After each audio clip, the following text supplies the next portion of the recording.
What's going on there, Struggle Team? I just wanted to tell you that I truly do thank you. I truly appreciate you. I truly appreciate the subscriber, and the new subscribers. Welcome to the channel. I just wanted to tell you that I will be posting daily content each and every day. I put my hardest and all my work day in and day out. I do it, I stay up all night editing and everything like that just for you guys. So continue to show love, man. Continue to show the support and continue to make the channel grow because nothing is possible without you guys. So join the Struggle Team. Make sure you like, share, and subscribe to the channel. If you enjoy my reactions, hit that nice subscribe button, man, because I don't want you to miss out. Because I will be posting daily for you guys and putting the work in for you guys. So join the Struggle Team, man, and enjoy the video.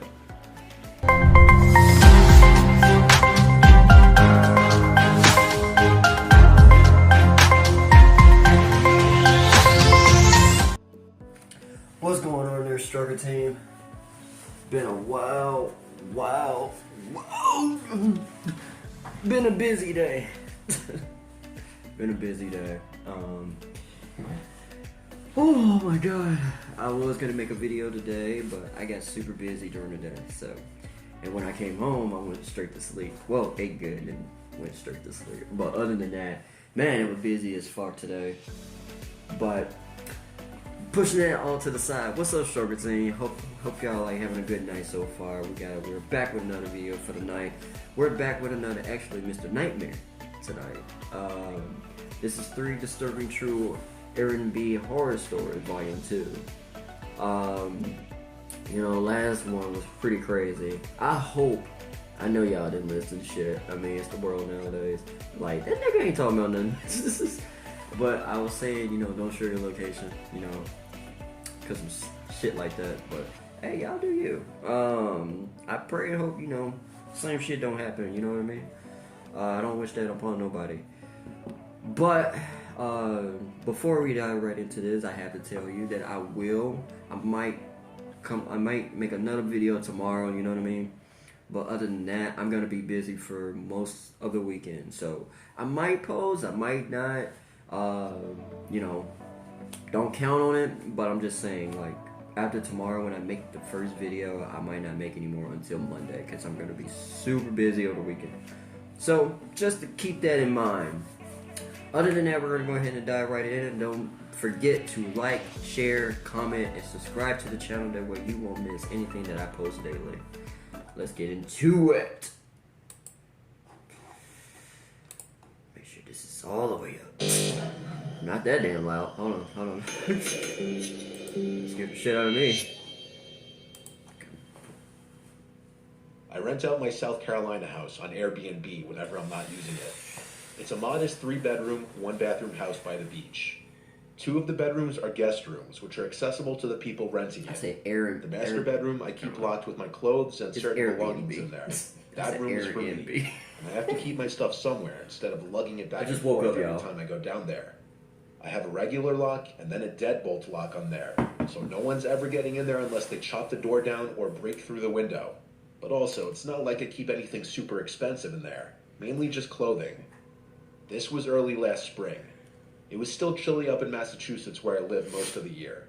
I wanted to take a drive down to my South Carolina house for the week. For the most part, I work remotely, so luckily I'm able to do this when I want to. Ordinarily, I'd have my usual cleaning lady come and clean the house after each guest leaves. The cost of her service is baked into the price of the rental on Airbnb. But since I was going down right after the current renter would leave, I just pocketed the cleaning lady money and planned on going down to clean it myself. The last renter was a guy named Ramon. Through our messages, he told me he was renting with his fiancée and asked for good restaurants to eat at in the area. He seemed trustworthy. I always prefer to rent to couples or smaller groups of women as opposed to groups of young men, because they're usually the ones to come and get shit-faced and potentially damage the place. I started my drive very early in the morning. It was about a 16-hour drive, stopping only for a quick bite and to use the bathroom. By the time I got to the house, it was about 10 o'clock at night. I went to unlock and open the front door first, before going back to my car to grab my bags and go inside. I was shot from driving. I didn't even bother checking the place out or anything for a mess. I just went straight to my bedroom door to unlock it. I collapsed into the bed without brushing my teeth or anything. For those that haven't done it, a 16-hour straight drive will absolutely kill you. Oh yeah, I believe I it. crawled under the covers, and I was out like a baby in a matter of minutes. You'd think I'd have slept through the night, but no, I woke up in a black room. The clock next to my bed read 11:30 p.m. I had only been asleep for a little more than an hour. Something woke me up. I grabbed my phone to check for any texts out of habit. Then I turned on the bedside lamp. I looked around the room, then got up and went out to the living room. I took this moment to start analyzing the place. I didn't notice a single thing moved. Not a pillow, not a can of beer, nothing. I went to the bedrooms. Both were void of any people, though the covers on a bed in one of the rooms seemed to have been moved. So yes, they did come. I thought they may have been the cleanest couple to have ever stayed in my place. I have a camera set up on the front porch of the house.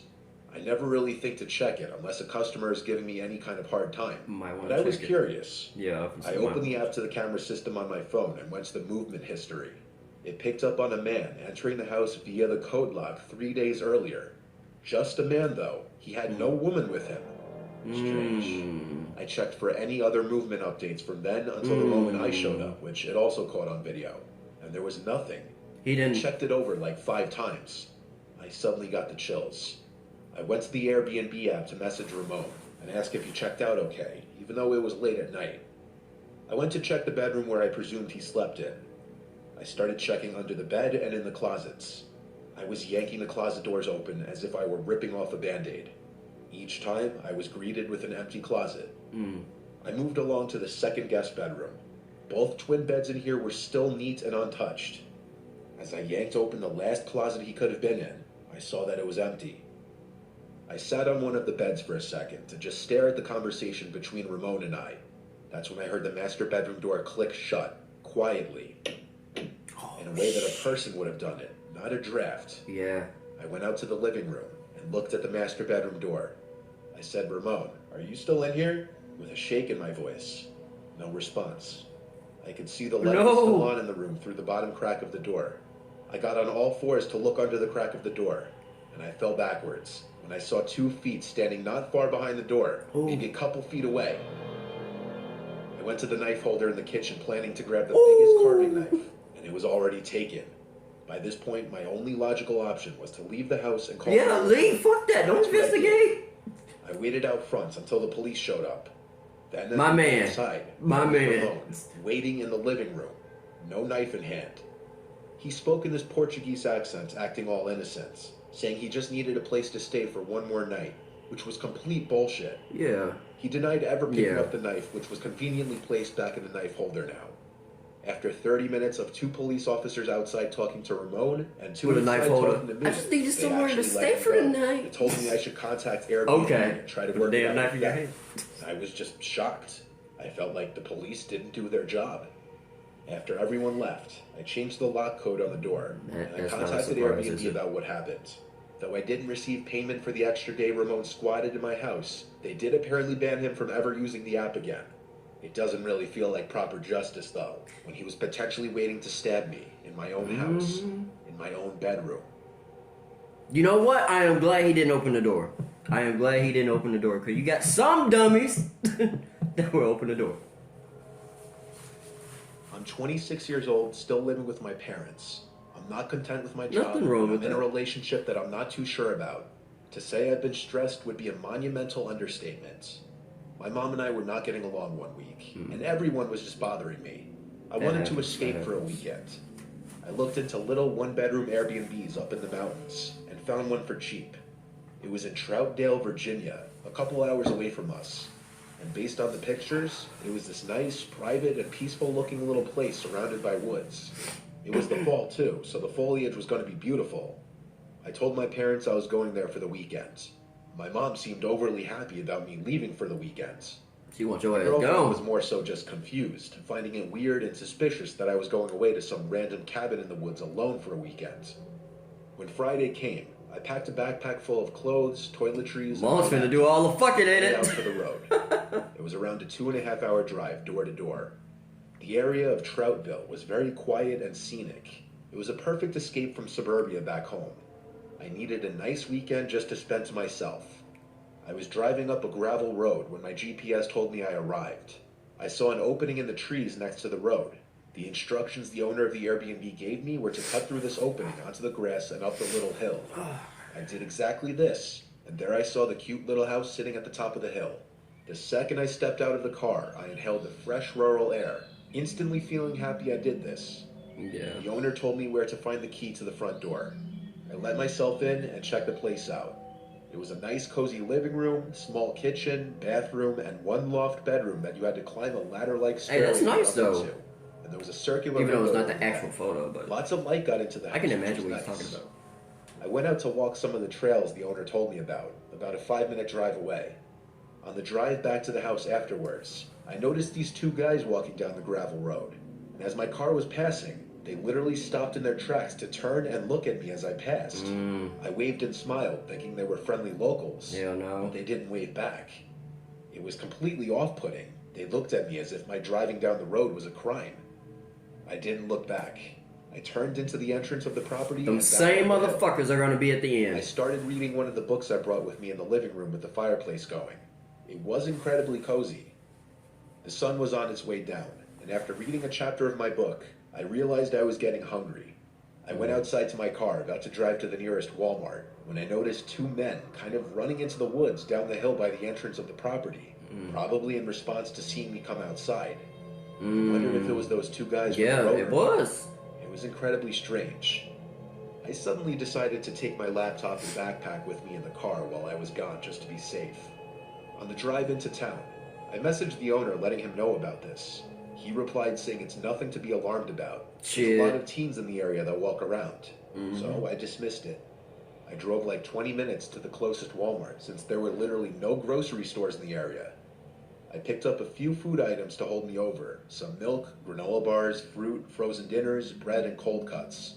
Nice. By the time I got back to the Airbnb, it was completely pitch black out.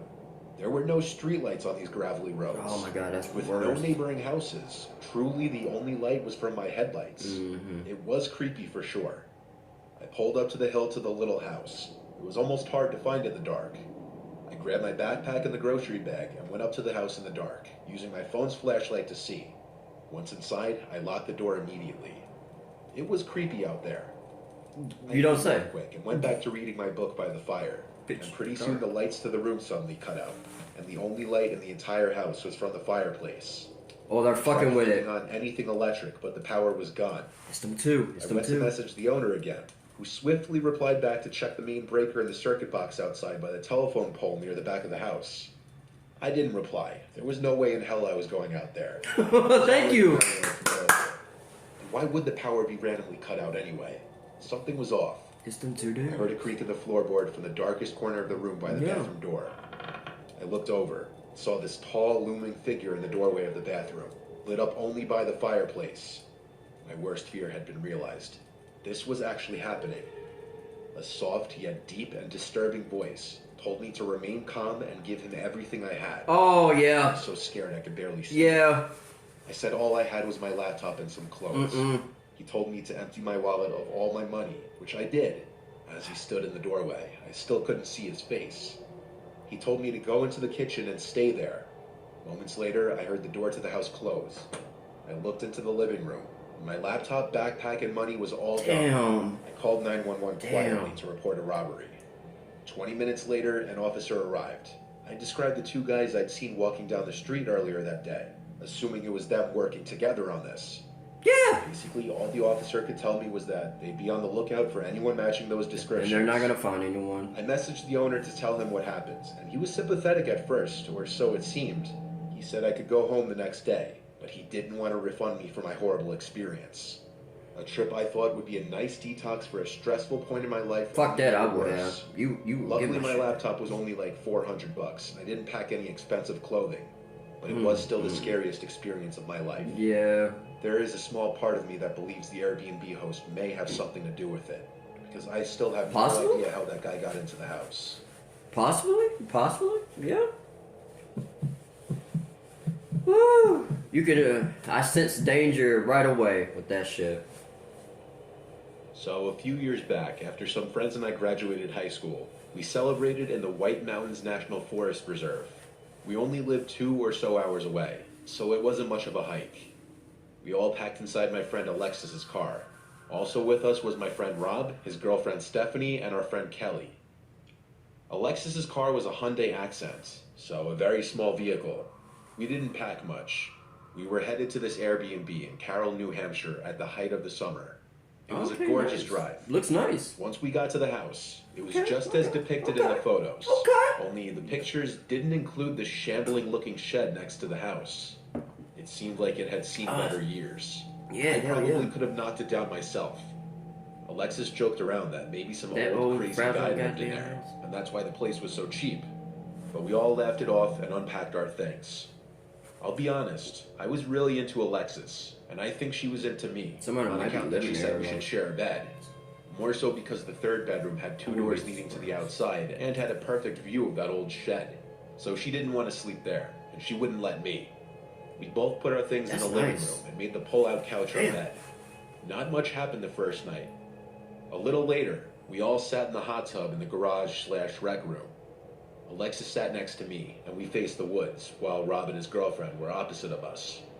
Rob's girlfriend couldn't step completely into the water on account of the stitches she just got. Stephanie and I were always good friends, and carried on with stories and joked about high school, sipping on our potentially illegally acquired booze. Kelly, on the other hand, was changing with us. Rob kicked my leg from under the water and winked, seeing how close Alexis was getting to me. But that wasn't too much. We tried to plan out our next day, and talked about hiking to Mount Washington and the Flume Gorge.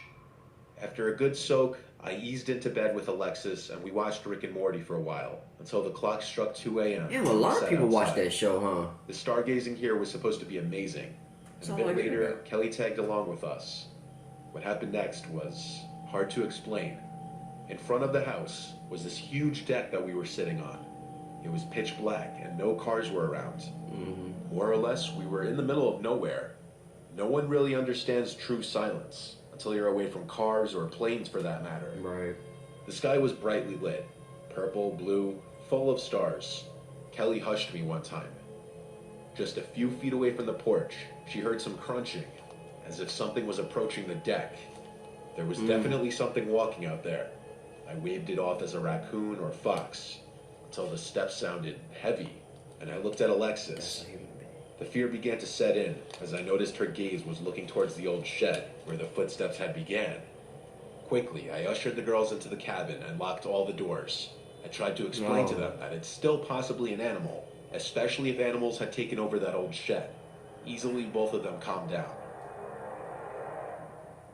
Kelly walked back into her room, and I again laid down beside Alexis. The next morning, I woke up to Rob and his girlfriend cooking breakfast in the kitchen, which was just across the room from Alexis and I. We had a big day planned out, and we did quite a lot of hiking, with most of us forgetting what had transpired last night, other than Alexis. When we came back from hiking, she's paranoid now. Suggested exploring the old shed that was beside the house. Now that it was daylight, nothing that bad could happen, right? Right. And I'll be honest, I didn't want to, but I didn't want Alexis to think I was a wuss. We opened the screen door, investigating the first room. There was an old rickety. She would have thought I was one today. Shit. Because I wouldn't have gone in there. The next door had one of those brass. Yeah, I'm a wuss. Shit. But it was rusted for and a minute. Shit. I looked at Alexis before grabbing the door, and she groaned as she opened the door. There wasn't much to the room. The floor was dirt. There was dirt-caked windows and some trash on the floor. Alexis made a point that it smelt of cigarette smoke. It may have been the designated smoking spot in the Airbnb. We both shrugged it off and joined the others out back. Rob was starting a fire. Some typical conversation was going on. Rob poked fun at Alexis and I. The sun set, and I turned off the floodlight out back to make the ambiance of our fire nicer. Some chuckles and stories are passed around. Rob and I boasting about our feats and whatnot. Then there grows a silence. Oh shit. That same crunching from last night is heard behind us. That's a human being, man. Except it was faster and headed in our direction. And just like that, there was a flash of green light lighting up the entirety of the backyard for just a moment. Whatever was running towards us halted, but my thoughts were ruptured by Stephanie's screams as she bolted towards the house. Ooh. Behind us, a blood-curdling cry or yelp was heard. A deafening sound that at first we thought was a siren. No! Stephanie stood up, yelling for everyone to get inside. Stephanie must have saw whatever it was that made that cry. In my bolt, I accidentally knocked over Kelly, who hadn't gathered the entire scene yet. I turned around to help her up. Rob was already halfway to the house. Damn, he ain't I even ran to help Alexis gather our food items. Last thing we wanted if it was a bear for them to stay any longer. After that, I rushed Rob to said, the "Fuck back that." door, where Rob was waiting for us. She on her own. Bear spray. I already at this point had my Bowie knife out. I commanded him to go in, but he yelled at me to go in because he's got the range. The two of us saw this black mass walking along the outskirts of our fire. I didn't stay long enough to find out what it was. After meeting the girls in the living room, we called the police immediately. The officer reported to the house and looked all around with his flashlight. Is it what finding I think nothing. it is? He clarified to us that the flash was due to lightning striking a nearby power line or transformer. As for the thing, he said it was likely a fish or cat or something. Oh. But Stephanie said that she saw a man, hunched over, with a cloak or blanket hung over him. Least to say, we didn't stay the next night over. The sheer paranoia of someone or something stalking us in the woods was reason enough. She might. To say the least, we haven't returned to the mountains since. Who knows what's crawling around in those woods? Now I'm gonna say she might be telling the truth because they did say she's seen it, right? So she the only one that's seen it. So she might be telling the truth, or maybe she just, I don't know, man. I don't know. But they said she's seen it, so I'm gonna take it as she knows that it was something, maybe like the tall black man, or man, I said black man, tall man. She said it was a tall man, right, with a mask. So she might be telling the truth since she was the only one that seen it. Rob said, "Fuck that, dude." She on her own, Pete. She on her own. Oh, Rob said, "Fuck that." He got to the house. He got to the house. Oh man. Hey, you know what? I'm with Rob, but at the same time, I don't know, man. Like, I'm that type of dude where I will sacrifice myself, you know, in order to, you know, make sure my girl makes it out alive before myself. So, if anything, I would sacrifice myself. That's just me. But Rob said he had other plans, nigga. He had other plans. I don't know why that's so funny, but like, it's like that's what he actually said. Leave her, she on her own. She got 2 legs.